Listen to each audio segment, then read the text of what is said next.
Welcome. We are live officially. I am here with Lisa Cole from 2X. We're obviously going to give you a better introduction than that. But first, some housekeeping. We're just going to let everybody know that the recording will be shared after the call. So you don't have to, if you have to leave early, that's totally fine. We're going to share that out.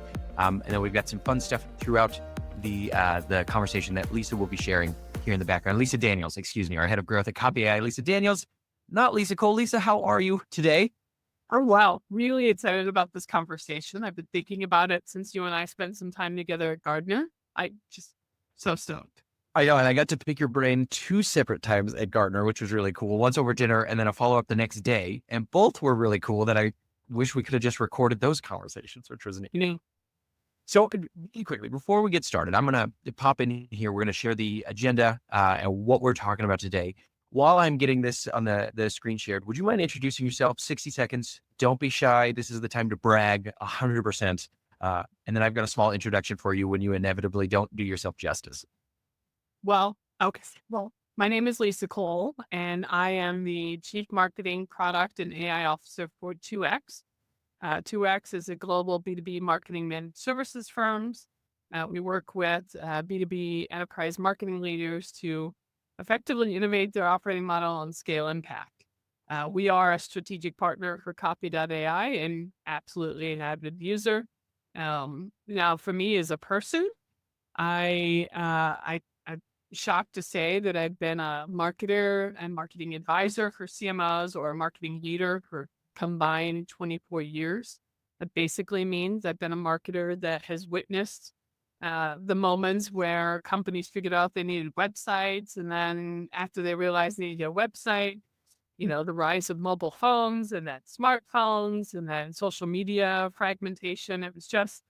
It's amazing that I can speak to all of those moments that were viewed as disruptive changes for marketers. And what's crazy is I don't think I appreciated those moments for the reason, but this one, this rise of AI and AI rewriting marketing, I feel like I'm old enough now to appreciate the opportunity that exists in front of us. Super passionate about leading and driving and accelerating adoption of AIs. I think this is the moment for marketers to not just earn their seat, but really, really lean in and become the growth drivers for their organization. So this is our moment. And, that's my background. I've written 2 books. I have a book that's coming out later this year about the limitless marketer. And I think that AI can give us these superpowers, so to speak. That's me, I guess, in a nutshell. And your other book, uh-oh, your first book is out here, yes. And we will talk more about this too at the end to be sure, but this is hard copy. Folks can bug you on LinkedIn to get this if they'd like. It's on Amazon. It's on all the retail sites. Brand gravity.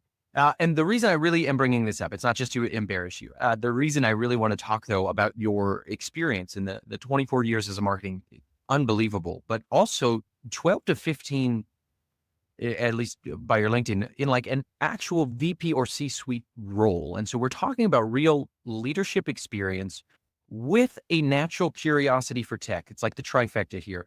But then what I love is not just the past experience and the curiosity. I'm happy we're talking because now you're in a concrete position to put those 2 things to work with almost no blockers. And it's great to listen to you get to experiment in that role with that experience and that curiosity. So I don't think people realize how lucky they are that we're getting to chat today. And we are going to go over the pressure that marketing leaders and teams are facing, which is kind of nice. You as a marketing leader can speak to that. And I can hopefully add some perspective on how teams are operating, the promise and challenges of AI, and then some of the practical methods and some of the successful outcomes that we've seen. But diving in really quickly, I want to break this down into 2 spots. Leaders and teams, from your perspective, what are the expectations that marketing leaders, the C-suite, have for their marketing teams right now that people should be kind of aware of? This can be a very long list, but I think at the end of the day, if I were to summarize it, we are being expected to deliver a whole lot more impact, but with much less resources, right? End of story. I think that's probably been a true statement for pretty long time, certainly as long as I've been in a marketing leadership position myself. I always felt like the expectations for marketing were always outsized compared to the resources. Oh, it's a new statement always. Now, as luck would have it, there's a lot of talk about how AI can just replace the marketers themselves, like the humans themselves. And so you could argue this unfair expectation of those that may have never walked a mile in the shoes of a marketer or may have not touched AI themselves or tried to do a marketing task using AI, having this belief that a human is not needed to do the work in whatever AI technology of choice, that's creating this, that's, I guess you could say, intensifying that expectation to do more with less, right? This was particularly true as the president's changed power, and there was a discussion around tariffs and economic uncertainty and inflation. The very first thing that seemed to hit the news were C-suite and boards turning to the marketers saying, "What are you doing with AI? Let's freeze headcount. Let's actually reduce your resources. You should be just leaning in and using more of this AI stuff. Why do you need people?"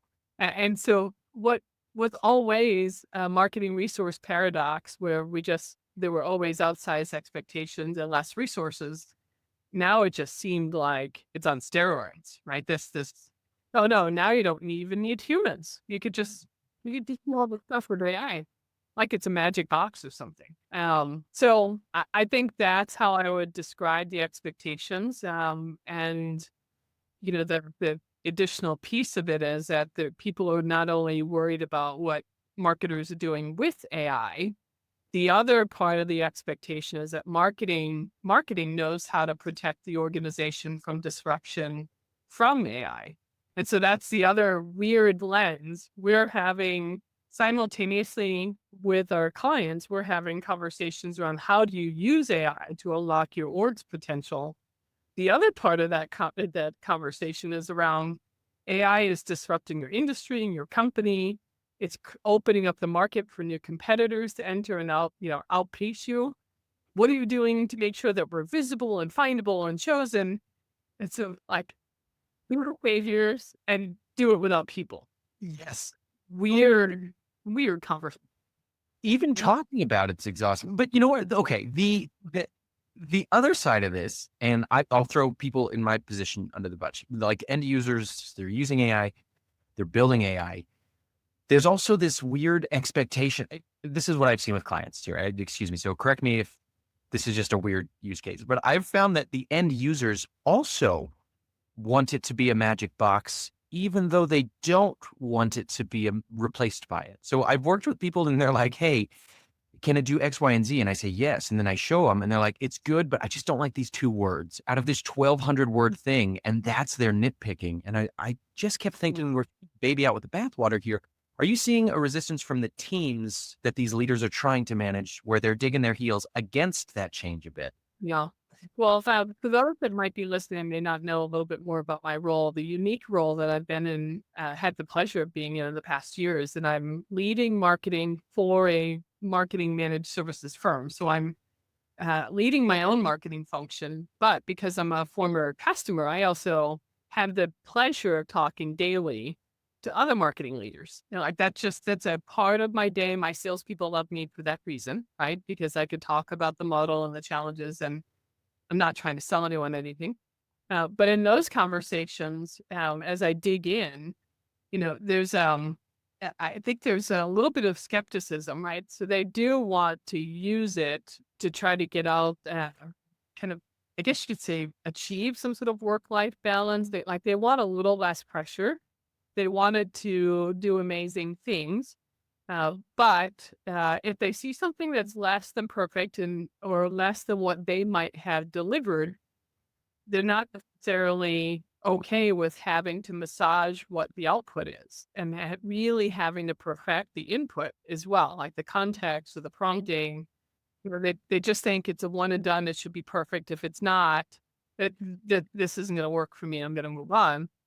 You and I have both been passionate about this for a couple of years now, right? And so what we have had the blessing of is watching how the output week by week is getting better.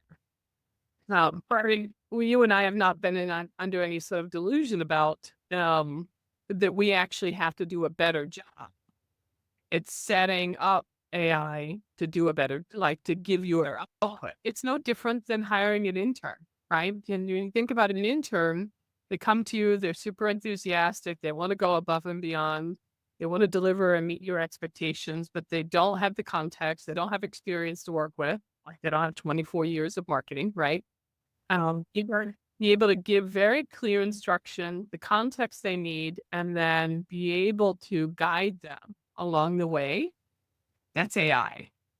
Um, like that is 100%. So if you are exceptional at onboarding entry level new hires, maybe even interns, you're probably an AI whisperer at this point. If you apply those practices, you're probably really good at.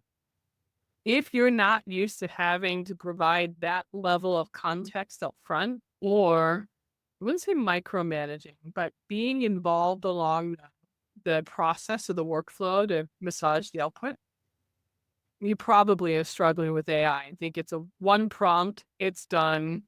If it's not perfect, I move on. Even if it's gotten better, it's not that yet. Hey, by the way, they need humans. Yes. Security piece, like you should understand that it saved you 8 hours today to do the thing or got you there 3 weeks before you could have done it on your own. But you do need to do some massaging. Yes, you still have to work a little. It's almost like I don't want to work, but I don't want to be replaced. So just hit the button for me. Let's see what happens. It's very frustrating.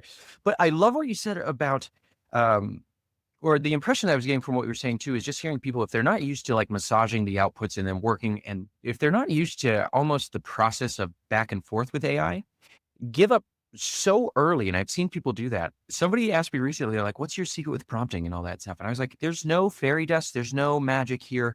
My superpower is stubbornness. That's it. I'm stubborn because I want something and it's not giving it to me. And I know it can. So I'm just until it does, let's figure it out. Okay. Sorry. Right on that. You brought something on that likes talking. My advice on that is understand it's a conversation. Treat it like an intern, like a human. Great. Have a conversation. Sometimes I'll have a conversation with different tools. So I'll ask one tool or one technology or one model. Even in Copy.ai, you could kind of go to the chat. You can ask for, this is what I'm trying to do. How would you go about solving for it? What prompt would you give yourself to do that task? I'll take that output and I'll go to the other model, one of the other models, right? So I might go from ChatGPT over to Claude and I will give it the same thing and say, hey, ChatGPT told me this. What do you think? I'll even play them against each other, but it's a conversation. Like the secret to prompting isn't, I need to get the perfect prompt. It's actually, no, you really need to think about this like a conversation and getting better and clearer with what you're asking and what you need and what the output should look like. I kid you not. I swear. And for anybody listening, it just happens whenever Lisa and I talk, where I'm like, this is me. This has happened. This is cut from the same cloth. Just last week, I had 3 tabs open. One was Google Gemini, one was ChatGPT, and then one was Claude, their latest Claude 4. And I was doing what you did I was vibe coding something in Replit. And I kept going back and I was like, you're all 3 engineers. This is what your colleague did. What did they mess up? And then it would mess like, oh man, that guy's being silly. And it would fix it and it would do way better. And the 3 of them together, I just don't see why people aren't having fun with this process now. It's almost, do you think people are intimidated by it? Do you think it's, I don't know. I'm not quite sure what the challenge is. Maybe, look, marketers, we have been drowning in tech for more than a decade. Yes, I'm a marketing technologist by design because I'm a little bit of a geek, but I think it's out of survival mode. There was a point in time where the world recognized that the B2B marketer needed to be data driven, and to do that, it needed technology for scale. And so then, if you saw Cheap Martech's evolving scary chart that they publish once a year for the last decade, all these categories and thousands upon thousands, it's over 10,000 at this point. It's just ridiculous. We were drowning in tech. And so I think we've been trained to think about tech in our interactions with tech a certain way. And we're thrown off when we realize that when AI tech responds and engages and interacts with us differently than Salesforce and Marketo and HubSpot, like it behaves differently. And Does. that's not a muscle we have to almost untrain ourselves to think this isn't a rules-based necessarily technology. It's I don't want to say human-like, but there is a conversation versus a strict if then this kind of thing. Um, It's a lot yeah, more. been trained, Well, honestly. interacting with AI, at least for me, it's just a lot more fluid experience. Like you said, it's not I click this, then this happens. It's actually I say something and then I wait to see the response before I know what to do next. Whereas like in Salesforce, I know I'll click this button, I'm going to click this button, I'm going to click this button and walk through a pretty static process. But with AI, like you said, it really changes just about everything. Um, I would love to go through the AI maturity gap and why most CMOs are falling behind. So we have here these two sides, the experimenter and the architect. And I believe this is your framework, correct?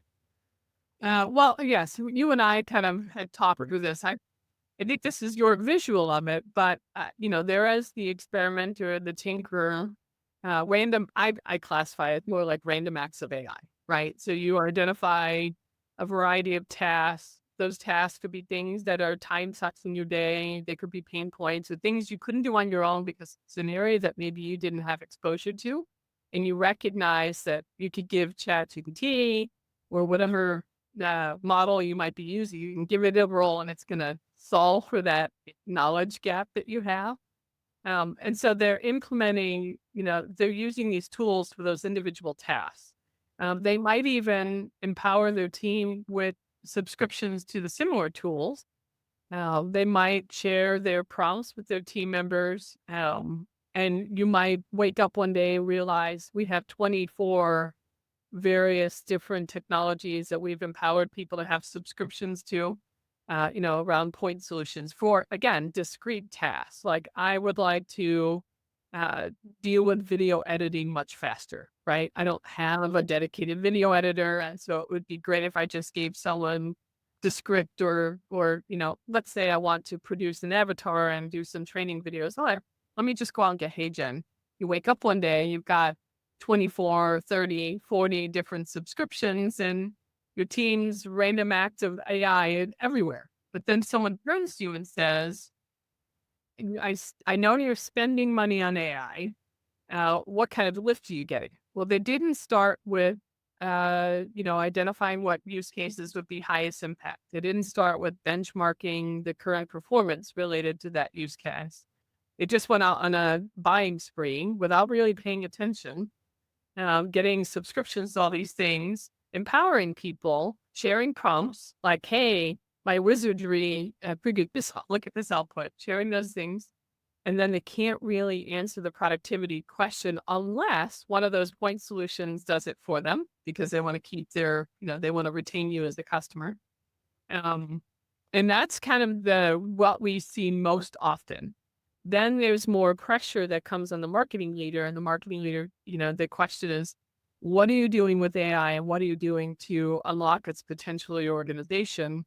And because they're surrounded by all these random acts of AI, they don't really know how to bring it together and scale it for greater impact. They don't really know how to move forward from that moment where they're surrounded by all this noise. So that's one side of it. On an interesting note, actually, it's a little bit of a disturbing note. We just sponsored a market research study over the last 6 months, and it was around state of marketing outsourcing. But we asked a lot of questions about budgeting and how are you allocating your budget. One of the most surprising data points that came out of that, I was floored by it, was that we saw a dramatic increase in tech spend. And I'm not surprised by that. But what I was surprised by was that it was related to AI subscriptions. So marketer had been investing in access to various AI technologies. And then when they were asked, the next question is, well, where did you get that money from? Did you get an increased marketing budget, because you were investing in AI? They didn't get an increased marketing budget. They didn't take it from personnel spend. They took it from the program spend. So they took it from the very thing that's supposed to fuel the company's growth. And the follow-up question is, well, when you made that decision in terms of where you reallocated the dollars from, why? The general and the qualitative responses were, I'm not sure if I can trust that it will give me the productivity gains that I need in personnel to be able to bring that spend down to invest in that technology. So it's almost like a wait and see. Let me give it a try, see if I get gain. Then I'll pull it from here and kind of shift things around. Meanwhile, the thing that continues to squeeze is the program spend. So the so left. Yes. Crazy, right? This is weird. Yes, I keep saying this, and I'm insulting all kinds of people apparently with it. But AI's biggest problem is human. It's just AI is a whole human problem right now. There are silly decisions it made, and that's one of them. Sorry. Okay, I'll shut up. How do you get out of that so that you can get more from your AI investments and unlock the potential of your org for your company to drive greater impact? Is that you become the architect. So you stop operating as if this is happening to you and you take control. Some of the suggestions I'd make here is that you got to get clear about how marketing gets done in your organization today. I love it.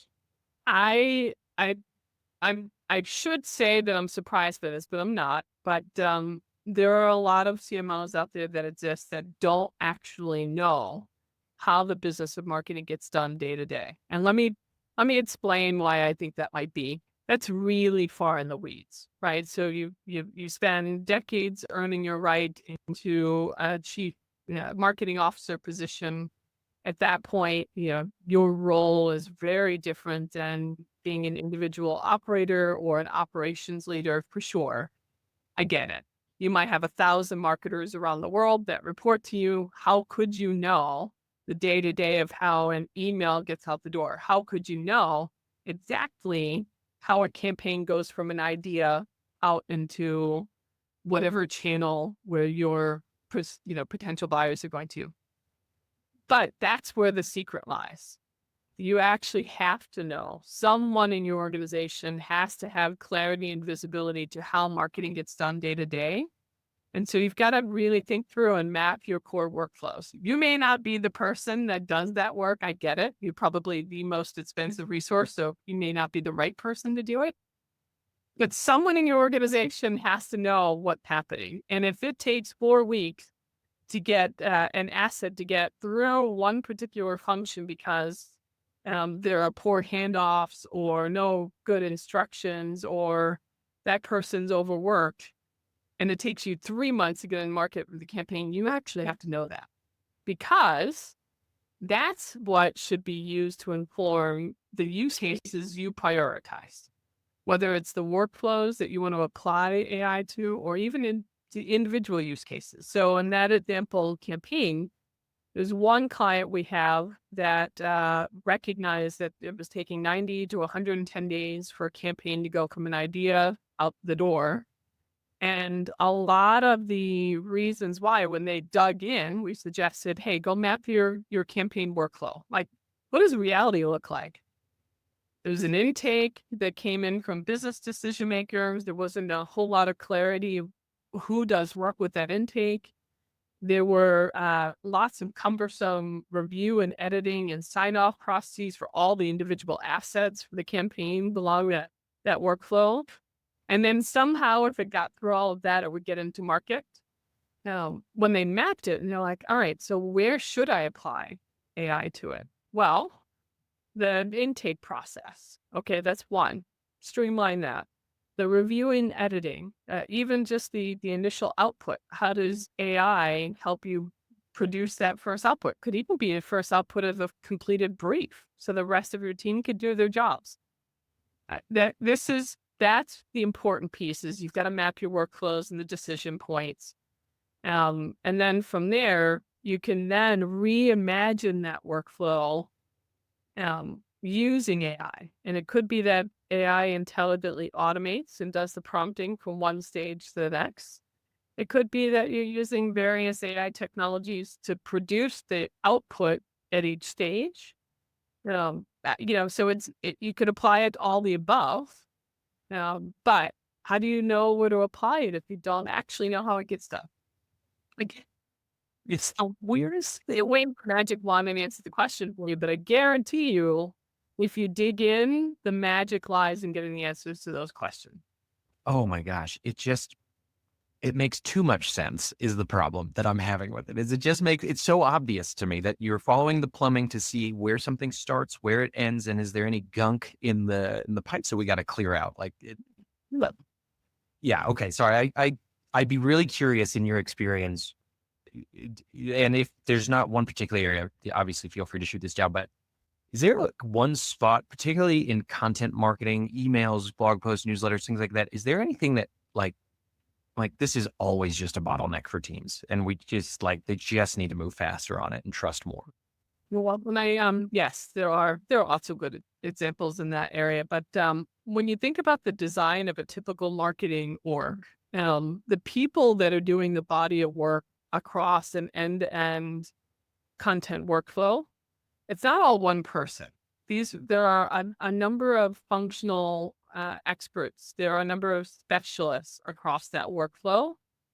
So, for example, someone identify the need, a trending topic. I'll give you an example. Search.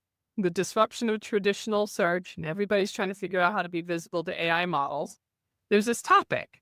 Feels like we should have a point of view on that topic. Okay. Someone's listening, someone's paying attention, surfacing that this is a topic we should have a point of view on. That then, okay, well, how are people searching for that topic? So there's usually a search strategist that kind of goes out and does their homework. Who's actually, publishing, who's ranking for this topic, like who's the dominant voice. They're interviewing. Someone's likely interviewing a subject matter expert on this topic. Notice I'm not saying they're all the same people. These are different people doing this work. Yes. Someone's doing the interviewing. Someone that's doing the interviewing is probably taking a first pass at an outline or even a draft. That draft goes to someone else. And it could go back to the subject matter expert. It could go to a marketing leader that wants to weigh in before anything gets published on behalf of that brand. Or both. And you're right. We're both that. And what's interesting is there's a writer that's drafting that full piece, right? This is the long form asset. It could be a white paper. It could be something big and meaty. Could even be a transcript for a YouTube video, whatever that might be. Believe it or not, then once that gets finalized, there are a bunch of derivative assets that get produced. It could be a blog post. It could be an infographic. It could be a transcript for a YouTube short. Like somebody else is doing that work. And then all of this stuff's through design more along the line so that it is on brand. All of these assets are on brand. And then believe it or not, that gets pushed out to market by someone else, other people, right? Social media, email, display ads, like they're usually all different people. And then someone's writing the promotional copy. I'm sorry. I just want to throw up right now because you're so accurate. Keep going. It's all right. Or you take the order. Well, therein lies the problem. Because there's a lot of handoffs. There's a lot of prompting. There's a lot of reviewing and editing and approvals. And then by the time you look up, nobody should be surprised it's 90 to 120 days later. Yeah. For you. So if that, in that particular case, one of the coolest applications I've seen in Copy.ai, by the way, is taking that whole workflow, right? You have the topic, you've got, let's look at, the related searches. I think you could also then take those search terms and turn them into queries. There's probably an automated, I think we should add that one in there, by the way. How do you turn keywords and phrases into the longer tail queries that would resonate more in an AI model?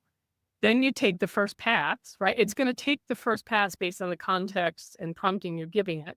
Then from there, it comes up with all the derivative asset and the promotional asset. That's the best workflow I've seen so far because it goes from topic to search to the production to the promotional assets. And it turns out bonus points, you can actually add translation to it. So in my past life, 2 of the 3 companies I led, every one of those assets would have to be turned into or translated into 7 to 9 different languages. And so when you think about 100 assets being translated into 7 different languages on top of English, and all the review cycles there, holy cow, and the cost. I can't even begin to talk about the cost, but the people, the process, the cost, Copy.ai, you could do this in any, Yeah. there are people. Like, let's talk about AI. I appreciate it. That's very nice of you. But yeah, I mean, this is an actual workflow that is real. It's a real workflow. That's not like solving for world peace, but it probably feels like solving for world peace. That's real.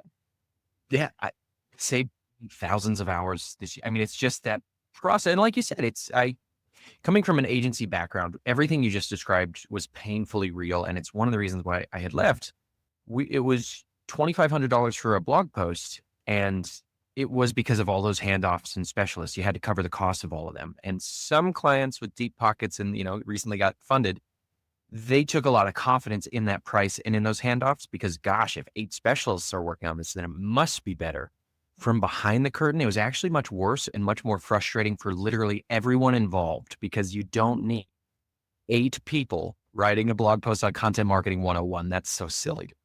I want to make sure that when people, and I think we're going to go there, but I am suggesting that you need people and experts. I'm just suggesting you should elevate them out of the mundane task execution. Can they be the orchestrators? Can they be the strategists? Can they be the ones that I think others are now referring to this as taste, right? I am 24 years worth of taste that I'm applied to an output. Use your people that way. I like that a lot. Right. It's not mine, but go ahead and steal it. I think it'd be used at the same time. It's yours. Here's a good question. Are you worried at all for newer folks developing that palate for their taste? Or they can do it faster? Yeah, I do worry about, I guess you could say, newer marketers coming in, right? They're just getting started.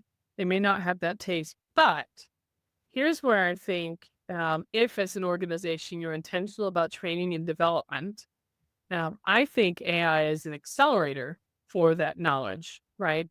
There are a lot of ways. Let me just give you a real example of how I use it to help my daughter. I have a 10-year-old daughter who's in school. Sometimes she brings home homework that I can't somehow answer. And in it, I will actually take ChatGPT, I will put it on vision mode, and I will say, my daughter is wrestling with this challenge.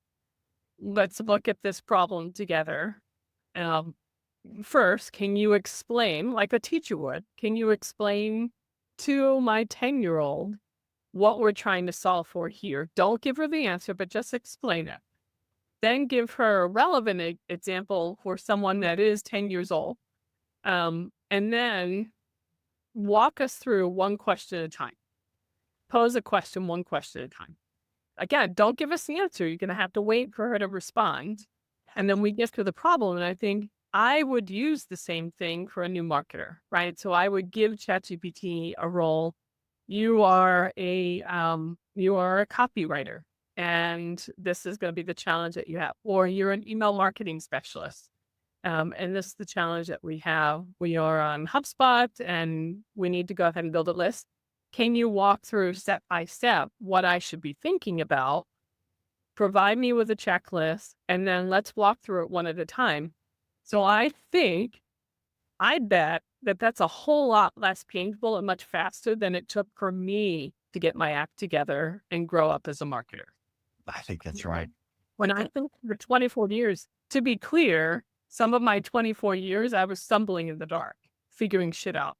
So, No, it's fine, fine. no, I think AI is going to be a nice accelerator for learning. And so if an organization cares and is human centered, they could be using AI to accelerate their new hires, like the newbies that are straight up out of school, that have limited experience. They're going to be learning from the best.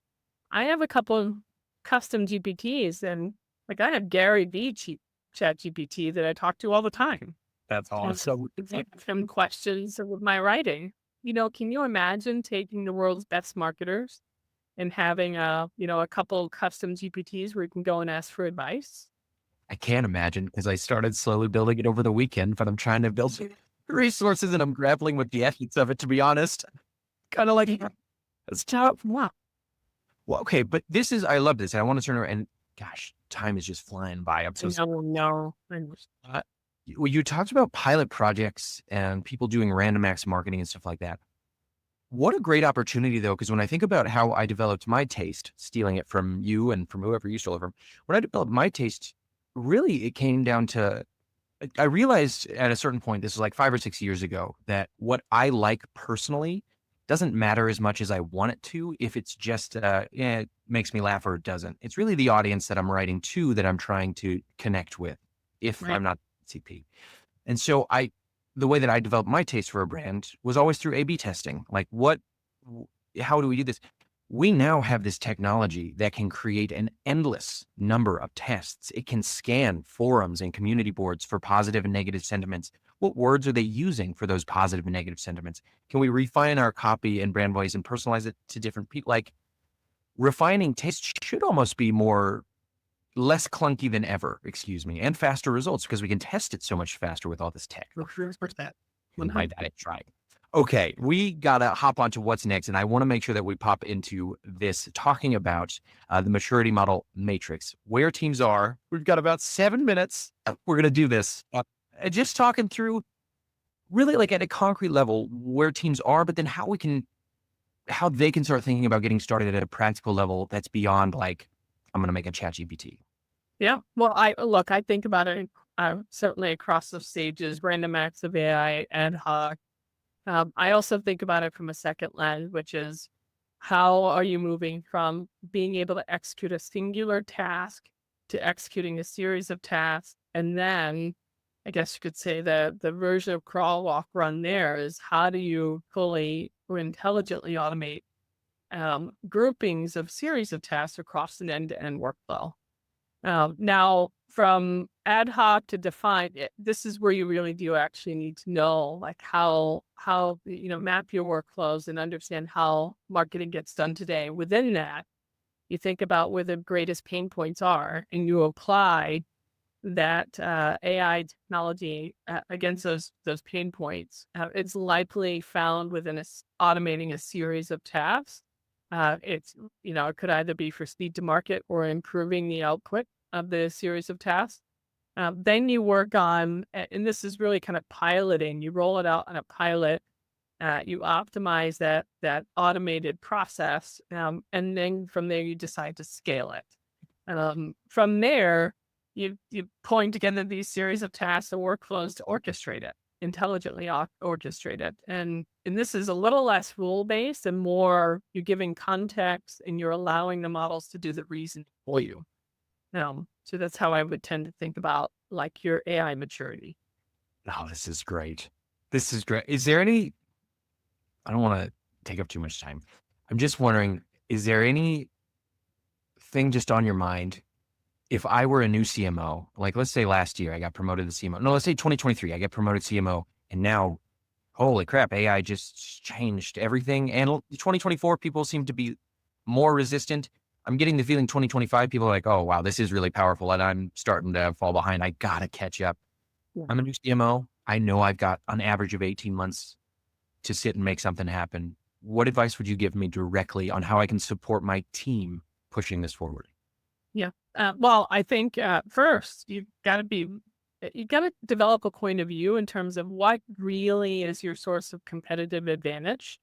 What should you be keeping in house?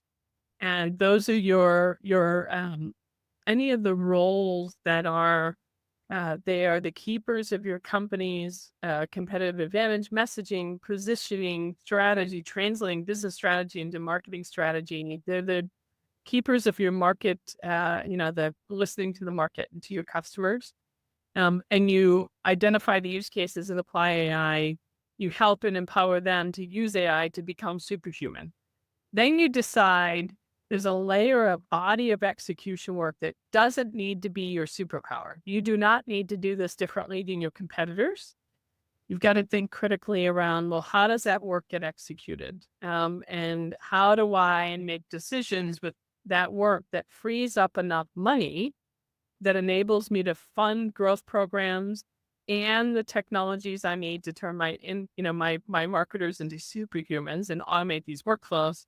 So now you start to get into a position where what should be insourced in-house from an execution standpoint and what should be outsourced. And if I outsource some of the work, what's the right outsourcing model to do that based on how I see the body of work unfolding, right? Because what you need today may not be what you need 6 months from now. Then within that body of work, this execution work, there's also what should be intelligently automated. So you've got to kind of think of it in that way.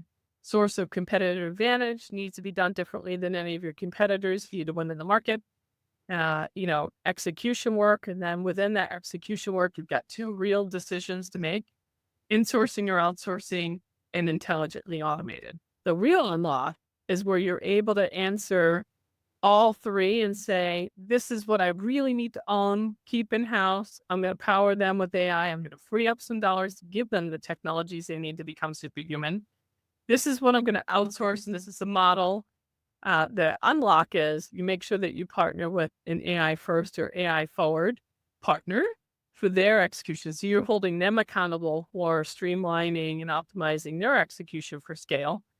And then anything that you decide to keep in-house for an execution, you've got to go and automate, move from random acts of AI, from task-based execution, have a roadmap, and move from one task at a time to a series of tasks. And then once you're comfortable, then scale it out to automating end-to-end workflows. Wow. Dan, Hey, the answer, folks. Like that's it. Like that's the answer. That's the blueprint. That's amazing. I just think it's never been a better time in history to be a curious systems thinker. And if you can really bring things down to find the weak links, oh man, it'd be a cool 2026. I think for a lot of companies that take the time to do it. I think. thrilled that I'm at that point in my career now where I can see the moment is here and I can appreciate it this time. I'm leaning into it because I'm not missing another opportunity. That's the usual.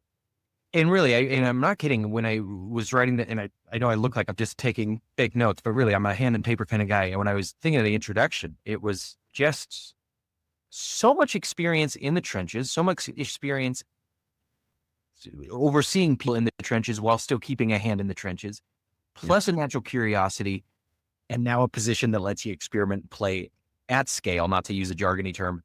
That people, if you are still on this call, go follow Lisa Cole for all things AI because it's the voice to listen to. Sorry to embarrass you. My response is they should be following you. That's nice of you to say. I, though, am going to add this to the chat. Your brand Gravity, the book. We are out of time, and so I don't want to steal more than I can. But Lisa, this was just so phenomenal. Thank you so much, really. People can find you on LinkedIn? Yep, absolutely. All right. And are those the glasses that I'm obsessed with? Yes, they are. Those are the meta glasses. For people not listening, I want Lisa's glasses because I think that the meta glasses that take pictures and videos, and I want to just become a cyborg. I'm on my way to it. Lisa, thank you so much.